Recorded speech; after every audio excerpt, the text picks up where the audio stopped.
Bonjour et bienvenue dans la découverte de la ville de Thionville. Aujourd'hui, nous montons au 14e étage au sein de l'hôtel-restaurant Le Concorde qui veut bien nous accueillir sur ses terrasses et nous faire profiter de la vue imprenable que nous avons sur Thionville.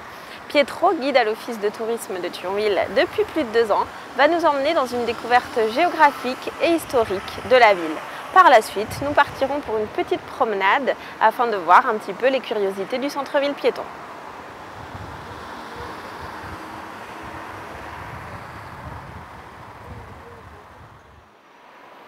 Savez-vous que Thionville fut baptisée à une certaine époque la métropole du fer? Et oui, notre ville se trouvait au centre du bassin sidérurgique. Et sa population est passée de 21 000 habitants en 1954 à 43 000 habitants en 1975. À l'origine, cette ville était déjà implantée au bord de la Moselle, donc à l'époque romaine. Et puis, faisons un bond dans l'histoire. À l'époque des Carolingiens, donc le plus célèbre c'est Charlemagne, eh bien il existait un palatium qui se trouvait à peu près au niveau de la cour de l'hôtel de ville. Voilà. Le palatium n'était pas entouré de remparts, c'était un palais d'agrément puisque la cour de Charlemagne se déplaçait énormément et pour trouver un château fort, il faudra attendre les 11e et 12e siècles. À partir des comtes de Luxembourg propriétaires de toutes ces terres de Thionville, eh bien là, on va assister à la construction du château fort, on va assister à la construction des remparts et la ville va se développer peu à peu à l'intérieur de ces remparts. N'oublions pas que Thionville, au XVIe siècle, était la première ville face à la France et c'était une place forte déjà qui défendait les Pays-Bas. Le développement urbanistique s'est poursuivi après 1659, date de rattachement de Thionville à la couronne française. Eh bien, les ingénieurs militaires, d'abord Vauban, qui a dressé des plans, et puis ensuite un de ses successeurs, Louis de Cormontaigne, qui travailla sous Louis XV, eh bien, se sont attachés à renforcer les défenses de Thionville, non seulement les remparts, mais à construire des ouvrages en avant. Et puis, il aura fallu attendre donc cette époque de l'urbanisation allemande, à 1902-1903, pour qu'à la faveur de la destruction des célèbres remparts, eh bien, on laisse de la place libre pour construire, pour donner de l'oxygène à cette ville. Eh bien, figurez-vous que les plans laissés par les urbanistes allemands lors du retour de Thionville à la France en 1919, eh bien, ces plans ont été repris par les architectes français qui ont continué donc à urbaniser la ville et à créer de nouveaux quartiers.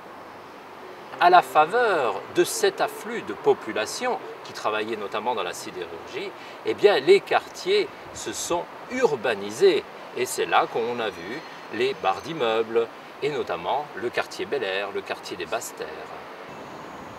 Chaque époque marque de son empreinte la ville de Thionville. Maintenant, nous allons partir à la découverte des curiosités du centre-ville piéton pour une petite balade à pied.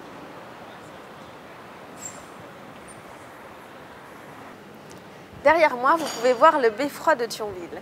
Aujourd'hui salle d'exposition et de conférences, il est le véritable symbole de la ville libre et de la charte de franchise accordée par Charles V le Blondel en 1239 aux Thionvillois.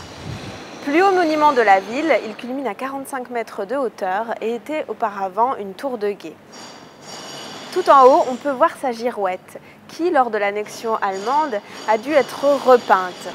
Au départ aux couleurs tricolores, les Allemands ont voulu changer sa couleur et la repeindre en bleu. Mais ils avaient donné au ramoneur chargé de cette mission une peinture non indélébile. À la première nuit, il a plu et la peinture s'est effacée. On raconte que ça a donné aux Thionvillois l'espoir de redevenir français.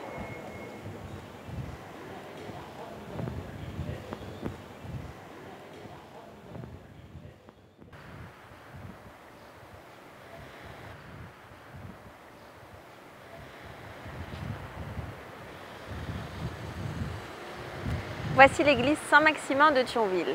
Cette église a deux particularités. La première, c'est qu'elle a été construite sur l'emplacement de l'ancienne église érigée ici au XVe siècle.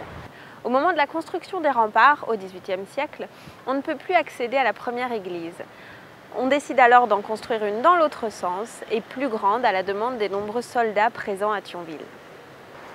La deuxième particularité de Saint-Maximin est qu'elle est une véritable église de place forte. Au lieu d'un clocher, nous avons deux tours, qui servaient notamment de tour de guet pendant les offices. Son style néoclassique très épuré nous montre également qu'elle est une église de place forte.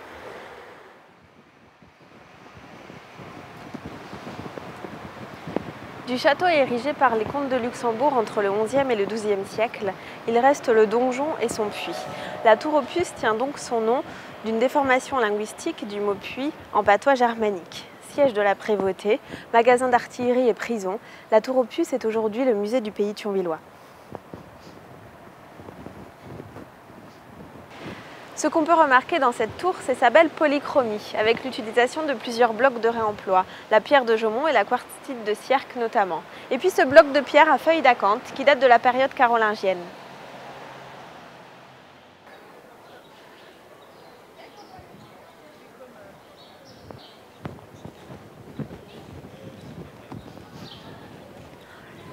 L'hôtel de la Patrie de Thionville est le dernier en France à dater réellement de la période révolutionnaire. Construit à l'origine en bois, il était déplacé dans la ville et s'abîmait rapidement. Le 1er Vendémiaire en 5, qui correspond au 22 septembre 1796, la municipalité thionvilloise décide de le construire en pierre de Jaumont. Sur cet obélisque, on peut voir l'œil flamboyant, symbole de la connaissance intellectuelle et de l'influence des Lumières et des francs-maçons sur la Révolution française.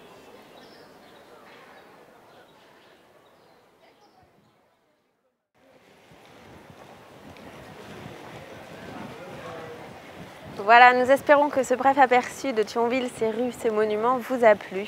Et nous vous donnons rendez-vous pour redécouvrir ensemble d'autres trésors dont la ville regorge.